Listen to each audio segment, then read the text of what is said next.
I apologize. Sorry, President.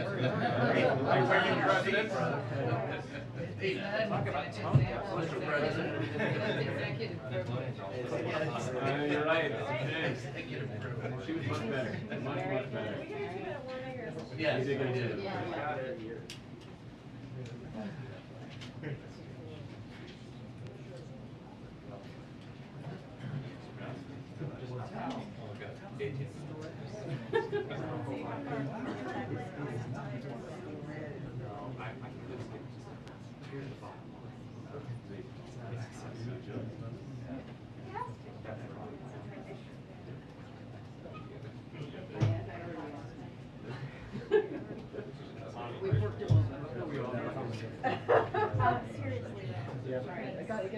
did good. It's not for sure. Thank you, Nick. Somebody needed that. Yeah, I'm probably not gonna get called.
Oh, she was saying fast too.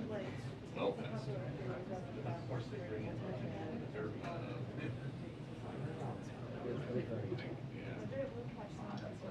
That's good.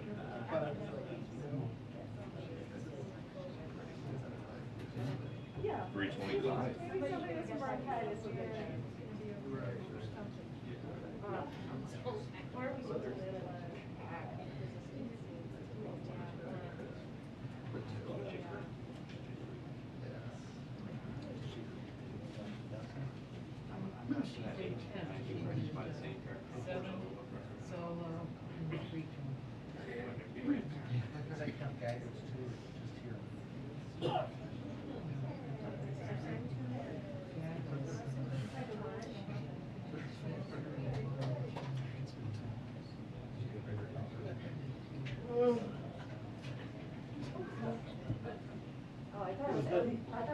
Nothing wrong with that. I wouldn't have kept it quite like that.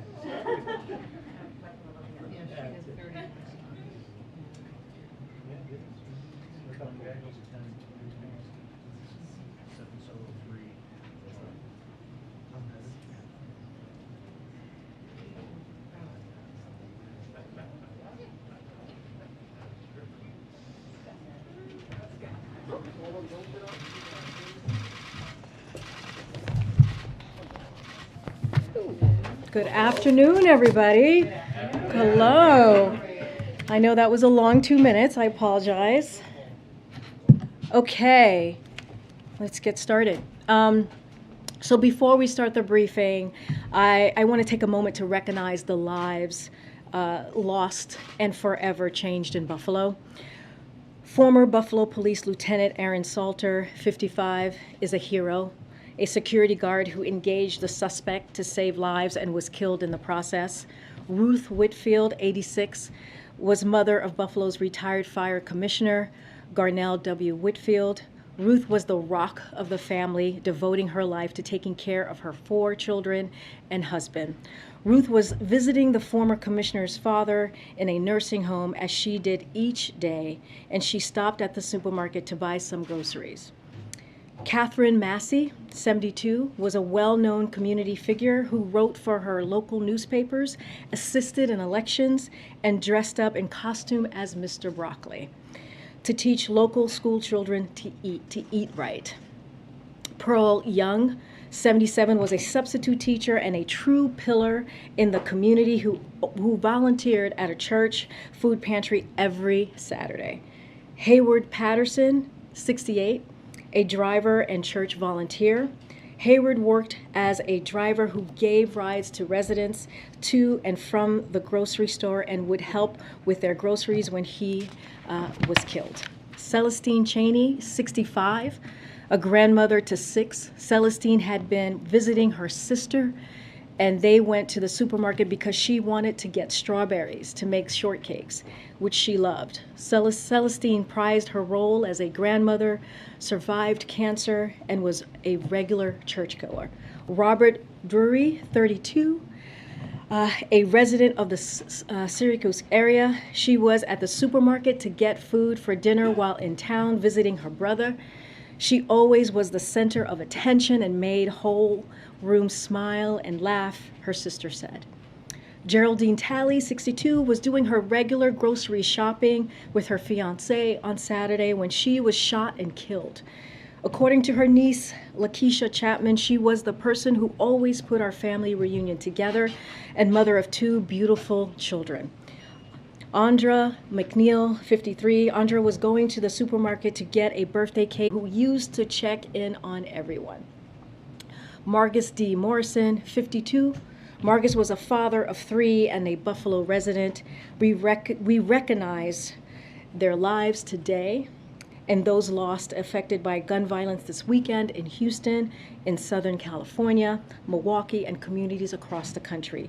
And we honor the bravery of those in law enforcement who responded quickly and with professionalism in Buffalo, and who risk their lives every day to protect and serve their communities.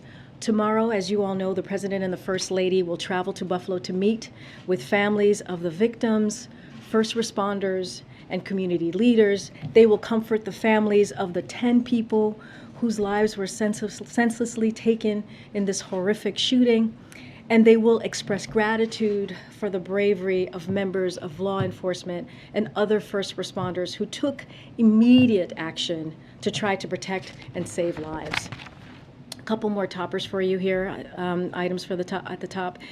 In just under an hour, the President will host Prime Minister of Greece and a senior delegation, including their Minister for Foreign Affairs and Minister of National Defense, for a bilateral meeting. The 2 leaders will discuss the U.S.-Greece bilateral relationship, which both our governments agree is at a historical high point. The President and the Prime Minister will discuss our defense partnership, efforts to bolster energy security while also combating climate change, our shared commitment to democratic values, and efforts to provide Ukraine with the support it needs to defend itself. The 2 leaders will also discuss ways to further expand the bilateral trade relationship and U.S. investment in Greece, where several U.S. tech and renewable energy companies have made significant investments. The President and the First Lady, Jill Biden, will then host the Prime Minister and his wife for a reception honoring the conclusion of the Greece's bicentennial year of March 25th. Also today, the administration announced an action plan to ease the burden of housing costs, taking a series of actions to address one of the largest items in a typical family's budget and one of the largest drivers of inflation in our economy. As President Biden has said, tackling inflation is his top economic priority. The best thing we can do to ease the burden of housing costs is to boost the supply of quality housing, including building more new homes and preserving existing federal support and market rate affordable housing. Today's action plan includes legislative and administrative actions that will help close America's housing supply shortfalls in 5 years, starting with the creation of preservation of hundreds of thousands of affordable housing units in the next 3 years. This is the most comprehensive all-of-government effort to close the housing supply shortfall in history, when aligned with other policies that the President has proposed to reduce housing costs and ensure affordability, such as rental assistance and down payment assistance. Closing the gap will mean more affordable rents and more attainable home ownerships for Americans in every community. Also today, we have a lot. Today marks 6 months since President Biden signed the bipartisan infrastructure law. Since then, the team has hit the ground running to deliver results for communities across the country. In 6 months, the bipartisan infrastructure law has already begun helping fight climate change, advancing environmental justice, boosting domestic manufacturing, strengthening critical links in our supply chain, and lowering costs for working families. To date, the Biden-Harris administration has announced over $110 billion to rebuild roads and bridges, modernize ports and airports, replace lead pipes to deliver clean water, and expand high-speed internet.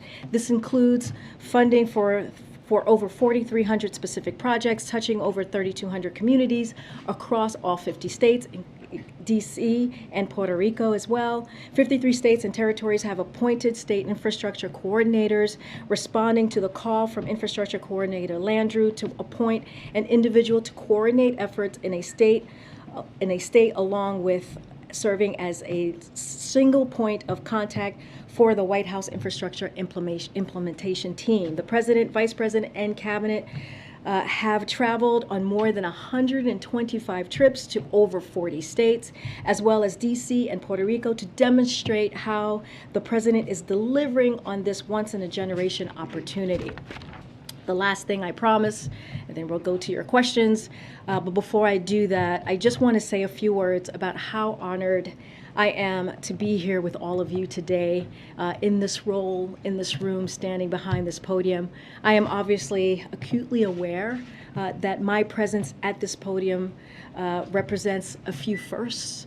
I am a Black, gay, immigrant woman, the first of all 3 of those to hold this position. I would not be here today if it were not for generations of barrier-breaking people before me. I stand on their shoulders. If it were not for generations of barrier-breaking people before me, I would not be here. But I benefit from their sacrifices. I have learned from their excellence, and I am forever grateful to them. Representation does matter. You hear us say this often in this administration, and no one understands this better than President Biden, which is why his administration is not only the most diverse in history, it is filled with barrier-breaking women and men, from the vice president to the cabinet secretaries, to his Supreme Court nominee, to senior staff throughout this administration. When I did my first briefing as principal deputy press secretary last year, almost a year ago, I said at this podium that this podium, this room, this building belong to the American people. We work for them. It's not about me. It's about them. It was true then, and it is very true indeed today. On Jen's first briefing, she made clear that the president's and her priority was to bring truth and transparency back to this briefing room. Jen did a great job at that, and I will work every day to continue to ensure we are meeting the president's high expectation of truth, honesty, and transparency. I also have tremendous respect for the work that you all do, which I know it's not easy. The press plays a vital role in our democracy, and we need a strong and independent press now more than ever. We might not see eye to eye here in this room all the time, which is okay. That give and take is so incredibly healthy, and it's a part of our democracy. And I look forward to engaging with all of you on that. With that, please kick us off. Thanks, Corinne, and congratulations.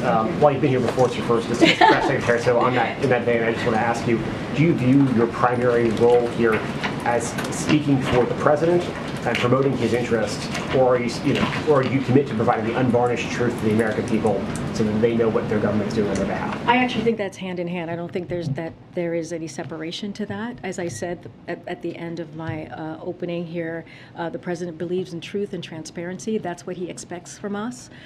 Clearly, we are here to talk about his platform and what he is doing to deliver for the American people. But he wants to make sure we're doing this in a transparent way, in a truthful way, in an honest way.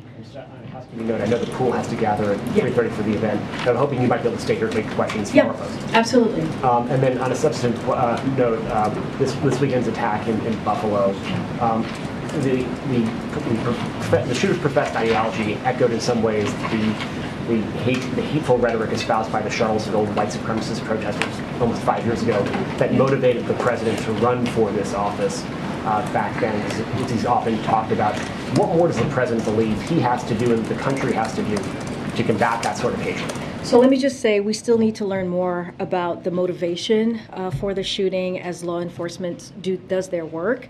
But we don't need anything else to state a clear moral truth, right? Which is a racially motivated hate crime is abhorrent to the very fabric of this nation. Hate must not have a safe harbor. This is something that the president says very often, especially in these horrific incidents that we have seen time and time again. We must do everything in our power to end hate-fueled domestic terrorism, and we must reject hatred and extremism ideologies that seek to divide Americans whenever we find it in our society. It is antithetical to who we are as a country and it fuels violence as well. Thanks, and congratulations also. In that vein, there's polling that shows 1 in 3 Americans believe in some elements of replacement theory. You just spoke in very broad brushstrokes there. Are there specifics that this White House is willing to do, willing to take in order to stop this form of thinking from further seeping out of the fringe and into the mainstream? So, we're going to continue to call this out. As we have talked about many times, the president at every chance he's had when we've seen a violent attack like this that is, as we say, with hatred and racially motivated, he calls it out and calls it what it is. So one thing I do want to touch on is like domestic terrorism a little bit, which kind of hopefully touches on your question. We have been working to implement the government-wide national strategy to counter domestic terrorism, which President Biden directed his national security team to develop on his first full day in office, recognizing that that has evolved into the most urgent terrorism threat the United States faces today. That work includes improving information sharing throughout federal, state, and local law enforcement on domestic terrorism threats and analysis, adding resources to prevent domestic terrorism's recruitment and mobilization to violence, including online by increasing information sharing with the technology sector, and increasing our support for federal, state, and local law enforcement in addressing domestic terrorism nationwide, confronting long-term contributors to domestic terrorism, and rooting out hate and bigotry. This weekend's terrible events in Buffalo are just another vivid reminder of the urgency of that work and continuing to move towards that. But on this notion that immigrants and others are believed to be by some taking over and pushing white people out of positions of authority in this country, which is at the heart of so much of this terror that is being spewed online. Does the White House believe these views are being amplified by Tucker Carlson? Look, like I said, we are still figuring out the motivation of all of this, and we are very clear. Look, as you all know, watching what happened in Charlottesville was a major factor in the president deciding to run, right? And back in 2017, many of those dark voices still exist today, and the president is determined, as he was back then, and he is determined today, to make sure that we fight back against those forces of hate and evil and violence. So that's what we're going to keep doing. That's what we're going to continue to call out. But we reject hatred and extremism ideologies. But just in the interest, I apologize, in the interest of time, I know you've got to go, but are there elected officials that this administration views as threatening in this way. Yeah, what we're going to continue to do. Any one person, right? Doesn't matter who they are, who spews this type of hate, hatred. We're going to call out. We're going to condemn that. I'm not going to speak or call out any individual names. I'm saying that this is something that we need to call out.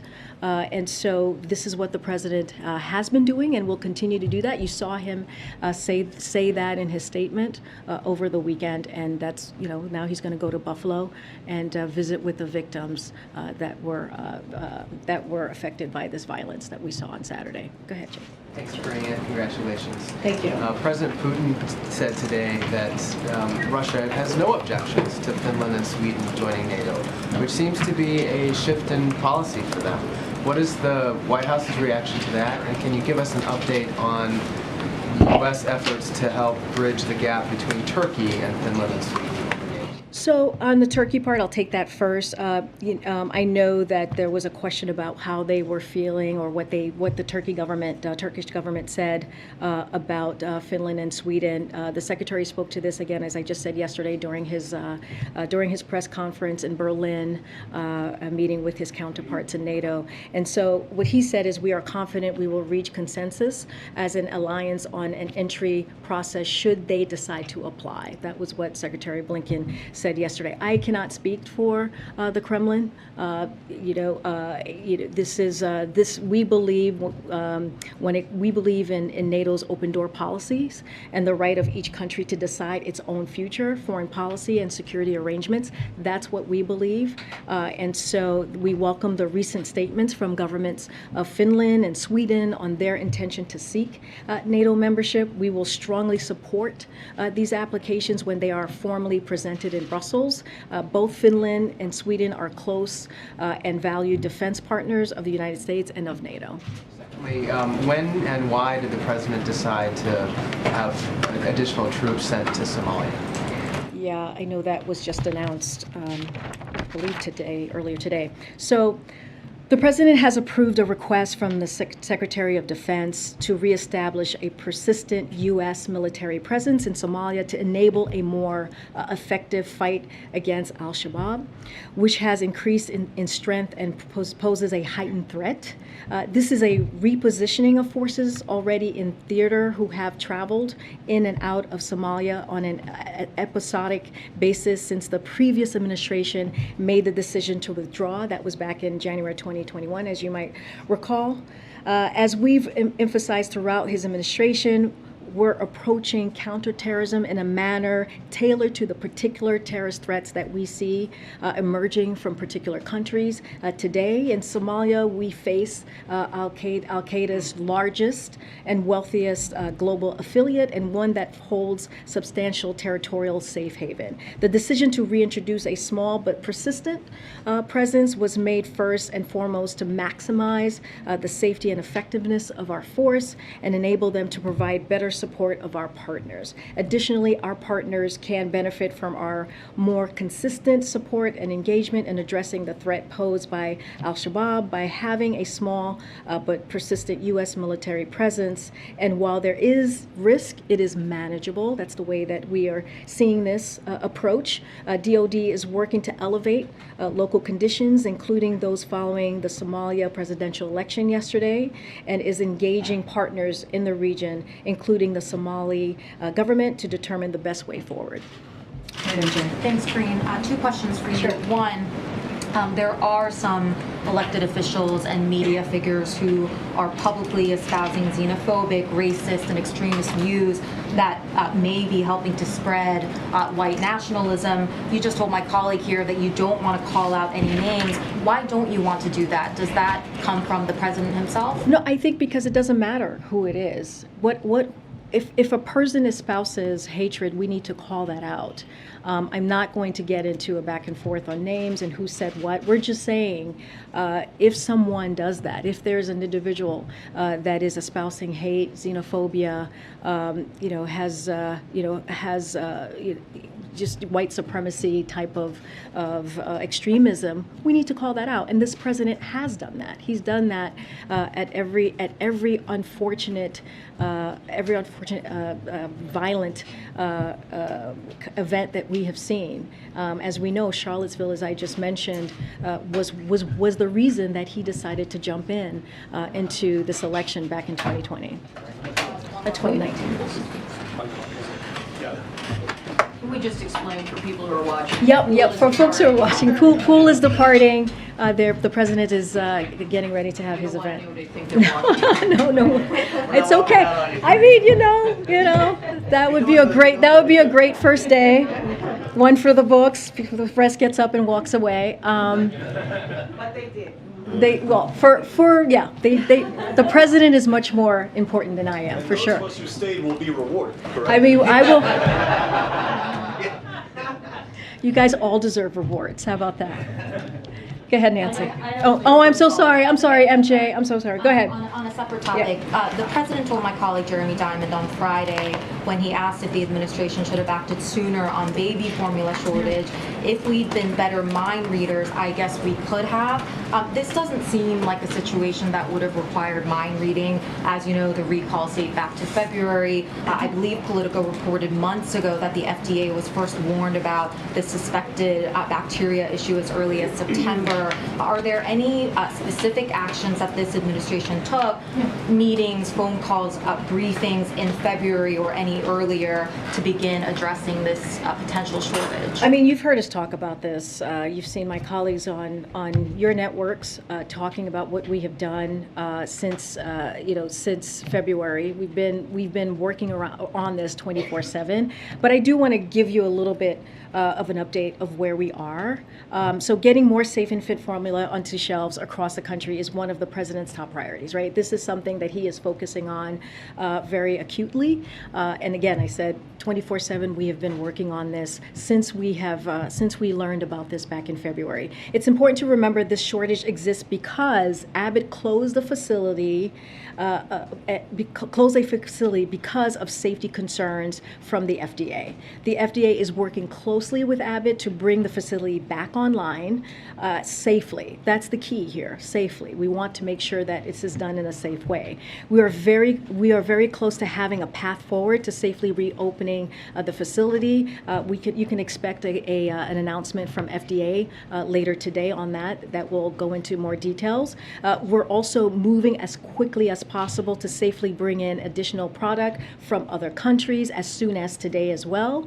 We will be able to make an announcement on the expedited process to bring additional safe conduct product to the American store shelves. And throughout the weekend, we've been working closely with manufacturers and retailers to identify transportation and logistical needs to increase the amount and spread of FDA-approved formula being shipped into the country and ensure that formula is quickly moving from factories to retailers. The president understands, he gets this. He gets how stressful it is for parents trying to feed their children, which is why we're leaving no stone unturned to make more safe formula available. If parents need help finding formula, I encourage them to consult their pediatrician or visit hhs.gov/formula. But we have been working on this from February. Our administration has been. We were just curious whether there are specific meetings, briefings, phone calls that you could point us to. I don't have anything specific for you to point to. I'm happy to go back and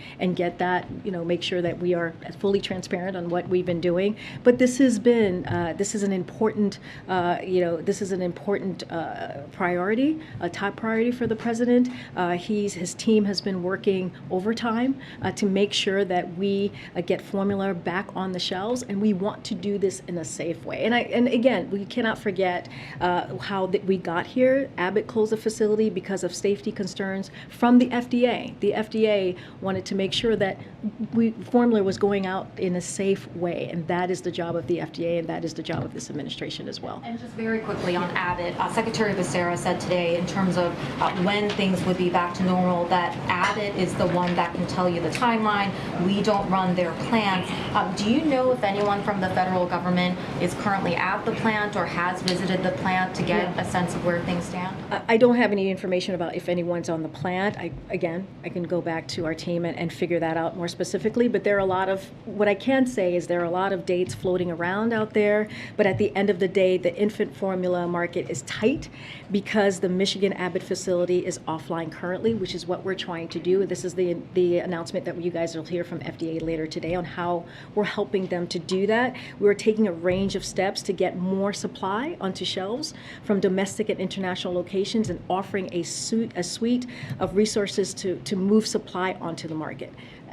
As the Secretary said, Abbott can't speak on it to an exact timeline for reopening, but FDA is and will be prepared to effectively and quickly certify moving out safe products onto shelf as it is obligated to.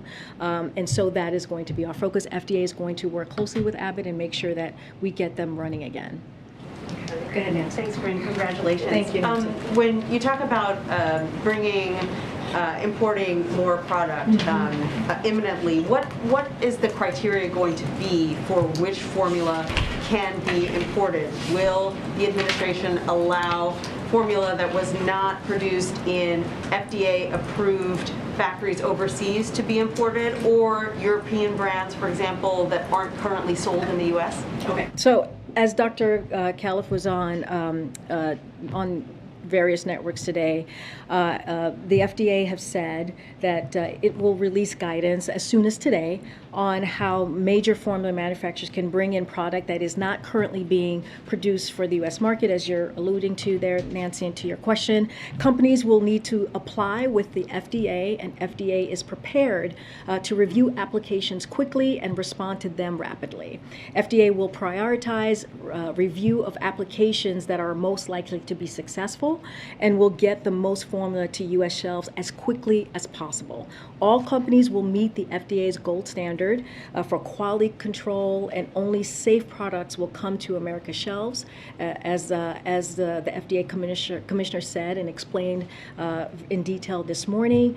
At the White House, our role, what we'll be doing is we will have alerted embassies, retailers, and manufacturers to identify potential companies that would make use of the new FDA importation process. Once FDA has finalized its rules, we will be ready to provide information to the public on using the new system quickly and safely and bring new supply to the market. And New York Senator Kirsten Gillibrand says the president should be invoking the Defense Production Act to increase supply more quickly. Is the president still considering that? And if not, why not? I mean, we're pretty much where we were before on the DPA. We're leaving no stone unturned, and every option is on the table, as we have been saying for the past several days. I have no update on the DPA and where we are, but what we're taking action is to make more supplies available as soon as possible, as you've been hearing me say.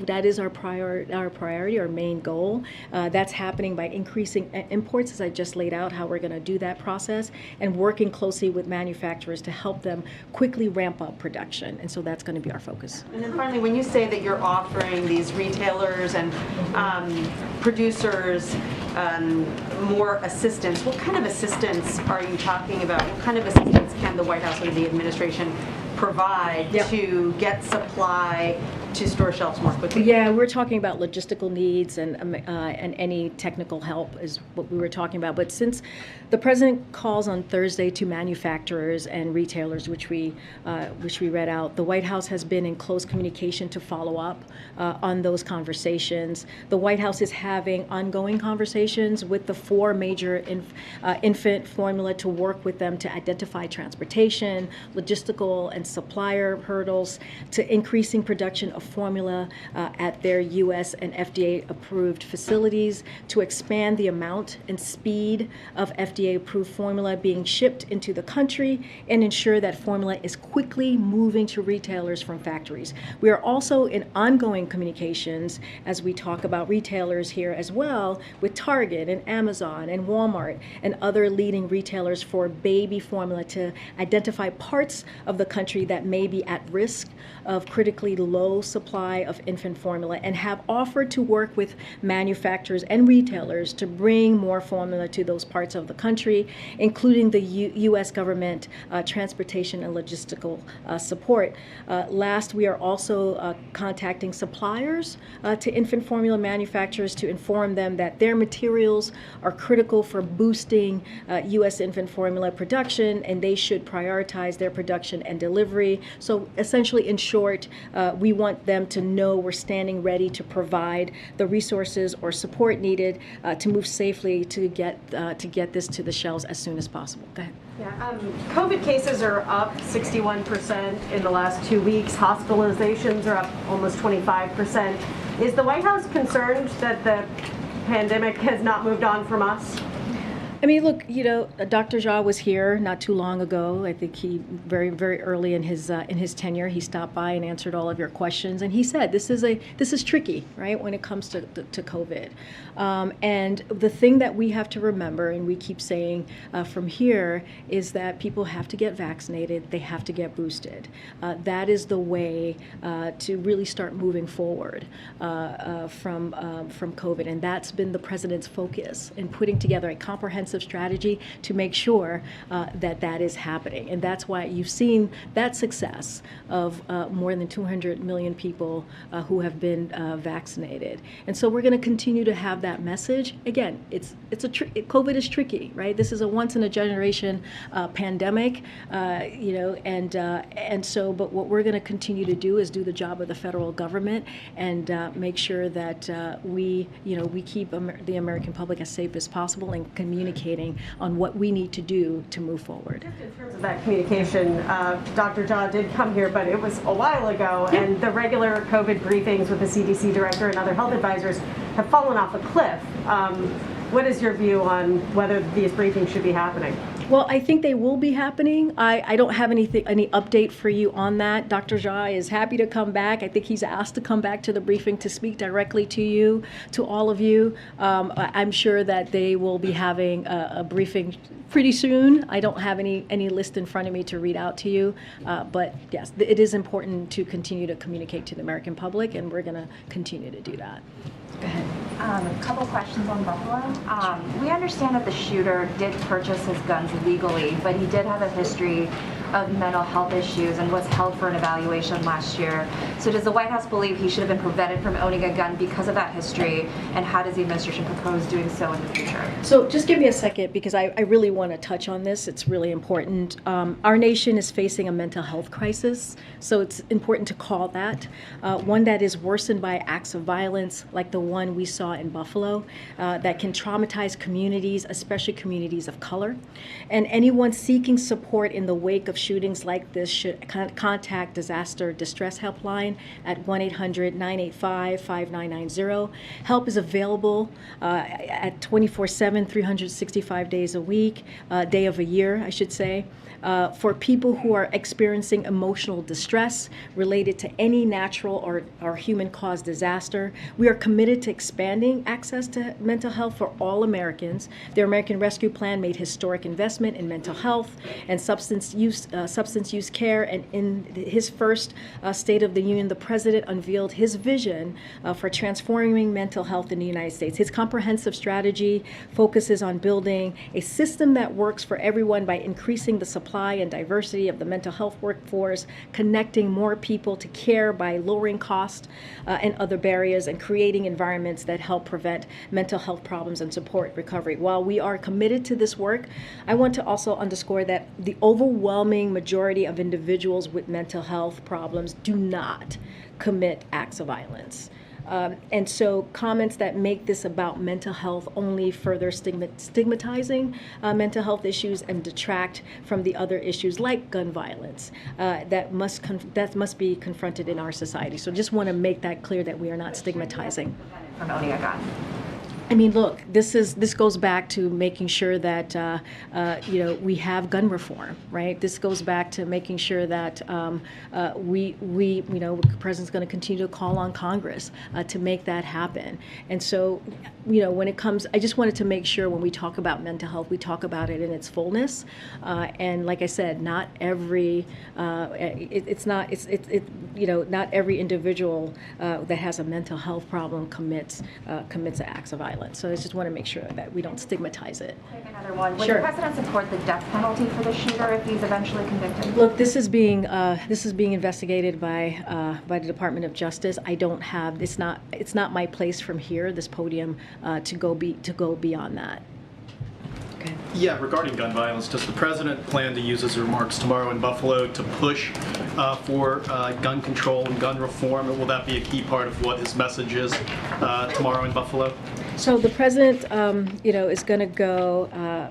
He really wanted to go to Buffalo. He made it sure that that he went there before he went to Asia. He wants to go there and comfort the people who went through this violence on Saturday, and wanted to offer some comfort and listen to them, talk to them, see how they're doing. And so that is going to be his priority with the First Lady. I don't want to get ahead of what he's going to say. I will let the president speak for himself when we get there tomorrow. Use this moment, though, to call on Congress to pass gun reform measures, or is there recognition that that's just not something that's possible right now in Congress? He's obviously pushed for these things here in the past during his first term in office. No, I think the president, as he's done for this past year, is going to continue to call for gun reform. That is not going to, that's not going to change. That is something that that he has done this past year. Every time we have heard of this gun violence, our country is facing an epidemic on gun violence that is costing lives every day.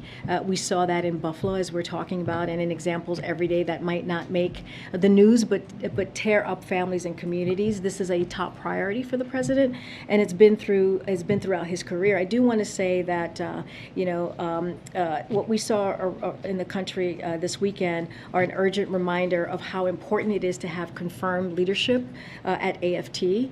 So I want to take that moment to say AFT agents are playing a key role in the investigation in Buffalo, and they are risking their lives every day to combat domestic terrorism and crack down on gun traffickers, to keep our streets safe from violent crime. If the Senate wants to get their back, and they should confirm that Steve Dettelbach to lead the agency. Dettelbach is a career prosecutor who was confirmed unanimously last time he was before the Senate. He was the support of former federal prosecution. He has the support of former prosecutors from both parties, including the team that prosecuted the deadly Oklahoma City bombing, domestic terrorism case. He has the backing of major law enforcement groups, including one that represents many of the rank and file ATF agents he's going to lead as ATF director. So that is something that is really important, that we make sure that we get that done, and we're calling on Congress to do that. Thank you. Corinne, congratulations. It's nice to see you up there. Thank you. The president's Twitter account posted the other day, "You want to bring down inflation, let's make sure the wealthiest corporations pay their fair share." Mm-hmm. How does raising taxes on corporations reduce inflation? So, are you talking about a specific tweet? He tweeted, "You want to bring down inflation, let's make sure the wealthiest corporations pay their fair share." Look, we have talked about this past year about making sure that the wealthiest among us are paying their fair share. And that is important to do, and that is something that the president has been working on every day when we talk about inflation and lowering costs. And so it's very important that as we're seeing costs rise, as we're talking about how to build a America that's safe, that's equal for everyone and doesn't leave everyone behind. That is an important part of that as well. But how does raising taxes on corporations lower the cost of gas, the cost of a used car, the cost of food for everyday Americans? So look, I think we encourage those who have done very well, right? Especially those who care about climate change, to support a fair tax code that doesn't charge manufacturers, workers, cops, builders a higher percentage of their earnings, that the most fortunate people in our nation, and not let that stand in the way of reducing energy costs and fighting this existential problem, if you think about that as an example. And to support basic collective bargaining rights as well, right? That's also important. But look, it is, you know, without having a fair tax code, which is what I'm talking about, then like manufacturing workers, cops, you know, it's not fair for them to have to pay higher taxes than the folks who are not paying taxes at all. Well, what does that have to do with inflation? The president said, you want to bring down inflation, let's make sure the wealthiest corporations pay their fair share. Jeff Bezos came out and tweeted about that. He said the newly created disinformation board should review this tweet. Would you be okay with that? Look, it's not a huge mystery why one of the wealthiest individuals on earth, right, opposes an economic agenda that is for the middle class, that cuts some of the biggest costs families face, fights inflation for the long haul, right? And that's what we're talking about. That's why we're talking about lowering inflation here, and adds to the historic deficit reduction the president is achieving by asking the richest taxpayers and corporations to pay their fair share. That is what we're talking about. Okay, and then just one on the trip tomorrow. How come the president is visiting Buffalo after a senseless tragedy there, but he couldn't visit Waukesha after 6 were killed and 61 injured in an attack on a Christmas parade there? I mean, he's visited many communities. Buffalo, he's able to go tomorrow to Buffalo before the trip. That is something that was important for him to do. But he has visited many other communities. Buffalo's not the first community, sadly, that he has to go up to because of a violent attack. So, you know, that's not the first one. So he's been to many others, sadly. You outlined some steps that the administration is taking related to baby formula. Yeah. Do you have any sense of the timeline for the imports that the FDA is considering? Obviously, for parents, this is a hour-by-hour, day-by-day concern. And is the president expressing any worry about how quickly this can be resolved, since parents are dealing with this on an urgent basis? Yeah, like I said, this is incredibly important to the president. We want this to happen as soon as possible, as quickly as possible. That is why we're working with manufacturers and retailers, as I just laid out. That's why FDA is working with Abbott to open up that facility. So we want to get this done as quickly as possible. And that's why we've been working 24/7 to make that happen. Do you have a sense of the timeline when FDA announces? Does that mean the production will be up and running in a matter of days? Do you know when imports would be approved? Yeah, I don't have a timeline on that. I know, again, we want to make this happen quickly. FDA, again, is going to be working with the Abbott facility. They're going to have an announcement later on how that's going to happen. They're going to work closely with them to make sure that we do it as quickly as possible. We know how urgent and important this is to parents who need to make sure that they have safe formula for their babies and infants. To the back. Go ahead. Thank you, Corinne. 2 questions, please. Does the president see any link between the white supremacist theories, that like the replacement theory, and what he started calling ultra MAGA, or sometimes just refers to as extreme Republican politics? Does he see that as part of it? Well, look, I think what the president believes and has done is call it out. Right? I think, you know, this is not about politics. This is about people's lives. What we saw on Saturday, and many times, you think about El Paso in Texas, you think about the Tree of Life in Pittsburgh, you think about the Pulse nightclub in Florida, the Mother Emanuel in South Carolina. These are events that have been led by some dark forces that still exist today. And so it is important to call that out. We understand that there is still a lot of work to do. And so that is, when you talk about people's lives in this way, it's not about politics. It's about making sure that we're doing everything that we can, you know, to uproot this evil that we're seeing, this hatred that we're seeing. And so that's what the president's going to continue to do, to make sure that we're working towards that. But when he talks about ultra-MAGA, as he started to a lot, would he include that in the bundle of what he considers ultra-MAGA? I mean, look, again, this is about the lives of people who were taken in a violent way, in an abhorrent way. And so the focus for the president is to make sure that, we call this out. We call out white supremacy. We call out hatred. As I've said before, this is still being investigated. This is still being looked at. But the moralness, right, the moral center of this should be called out. And that's going to be the focus. That's what you're going to see the president do tomorrow. He's going to meet with the victims. He's going to have conversations. He's going to offer them comfort. He's going to listen to them and hear what is it that they want to share with him.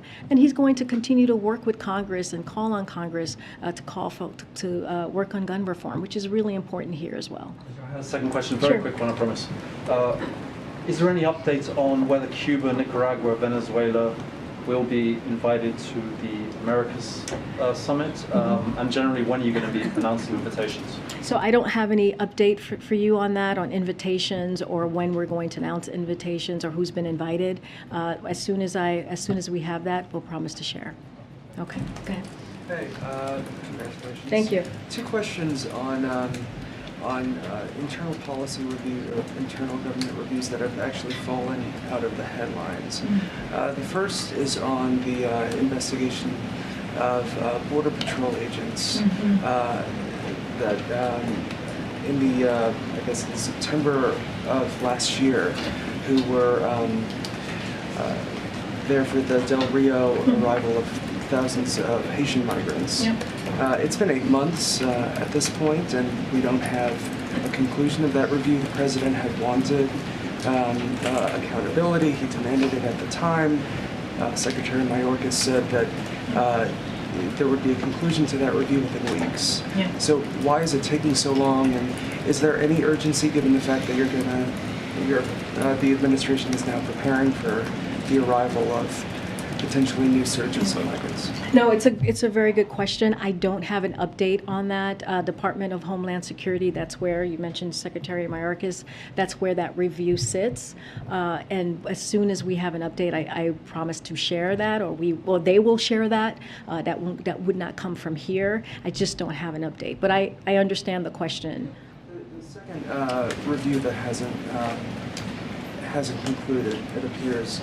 The administration said that after the terrorist attack in Fort Worth at a synagogue, they were going to review how an individual who was a British-born citizen who had been on a watch list 10 years prior somehow was able to enter the United States, and that they were going to look at lessons learned.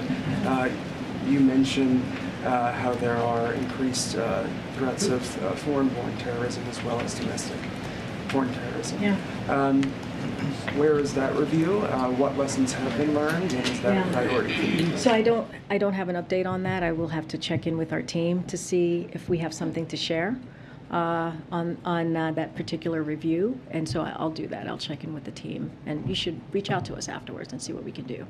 Go ahead. Hey, Jen. Two on the economy. China's industrial output and consumer spending came in at their worst levels since the pandemic began. Are you worried that this will cause a global recession, including here? Can you say that again? What came back? China's industrial output, which of course has an impact on the global economy and the U.S. economy, came in at the worst levels since the pandemic began, and I'm wondering if you're worried about a global recession. So, the one thing I can tell you is that I know that there's always a question about the economic strategy around China. I can give you that update. I have not seen that specific data that you're speaking of, but the United States has strong economic and trade ties in the Indo-Pacific, and so, but we agree it is essential for us to step up economically in the region and to do it fast. We need a new model of economic engagement and trade as we're talking about that region specifically. The past couple couple of years have highlighted real gaps in global economy, like vulnerable supply chains and corruption and tax havens and lack of innovation and creativity holding us back.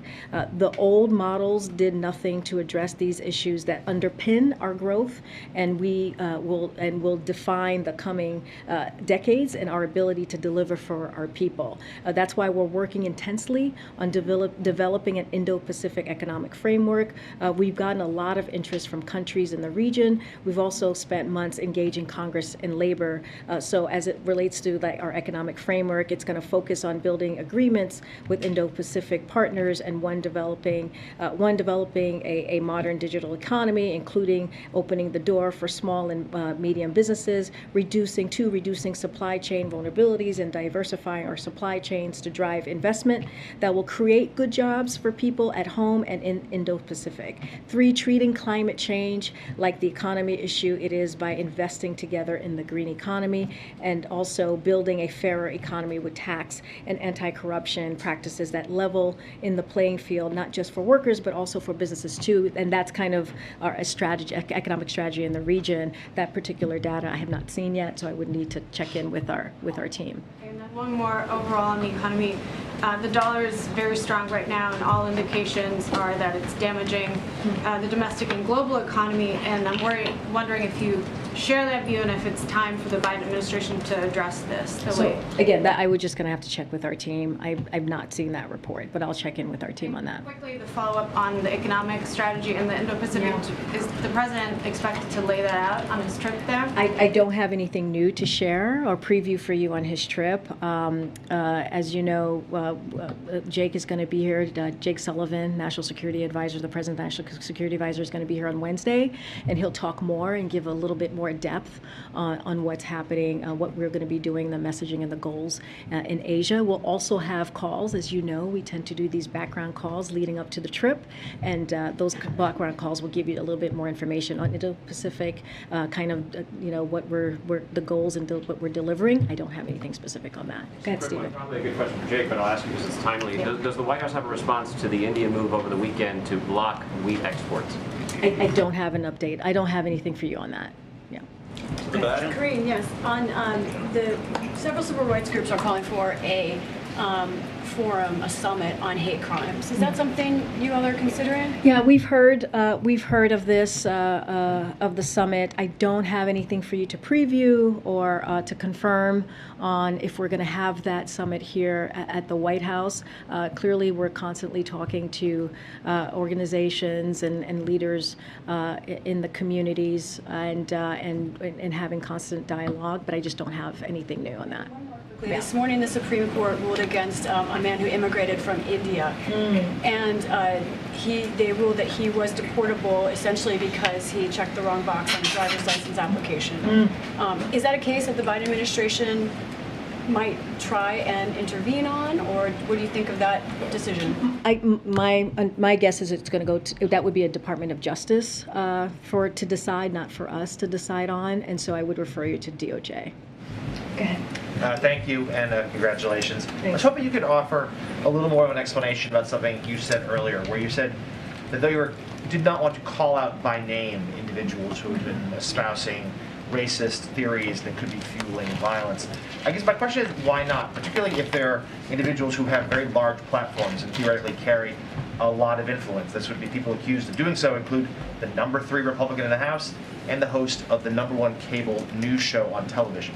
Why not call them out by name? I mean, look, what we saw on Saturday was devastating and horrific. It is what we want to do is making sure that we send a very clear message that hate must have no safe harbor. And we must do everything in our power to end hate-fueled domestic terrorism. And we must reject hatred and extreme ideologies that seek to divide Americans wherever we find it in society. It is antithetical to who we are as a country. And that is what we want to make sure that we're doing. It doesn't matter who it is. This is something like morally, the moral truth of this is that, it is a racial motivated hate crime, and it's abhorrent. And so that's what we need to call out. It doesn't matter who that is.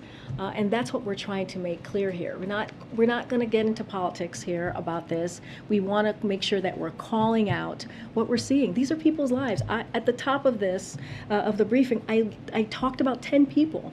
10 people who are doing what many of us might be doing on a Saturday, is going shopping.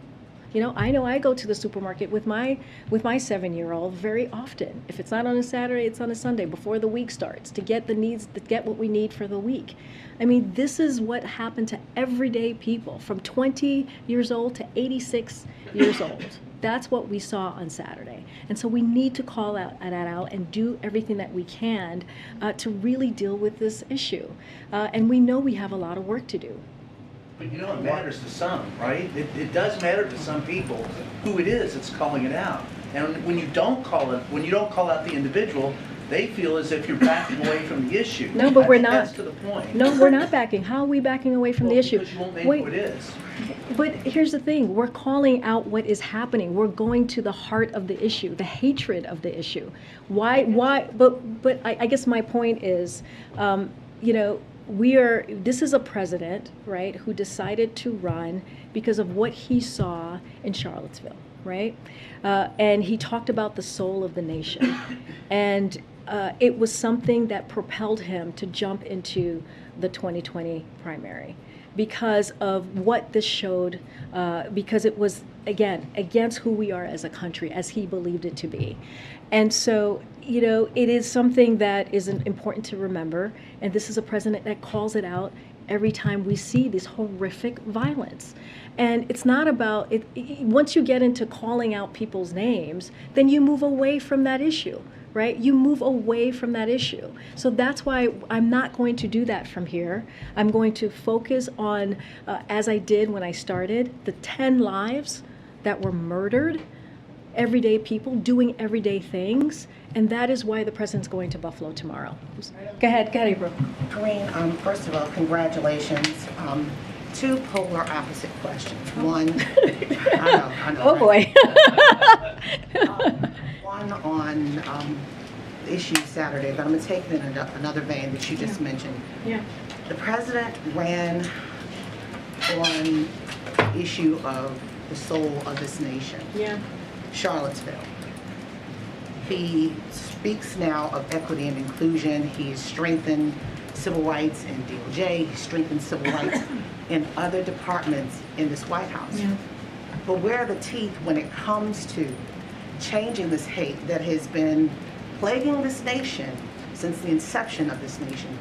Where's the teeth that the president, people are expecting when it comes to these issues? And on the summit issue, is the White House looking at what Bill Clinton did? The precedent of having the race initiative. We brought people from all walks of life together to discuss issues of race, the browning of America. Is the president looking at that as well? And then I have another question. Oh, okay. Okay, stop. Okay.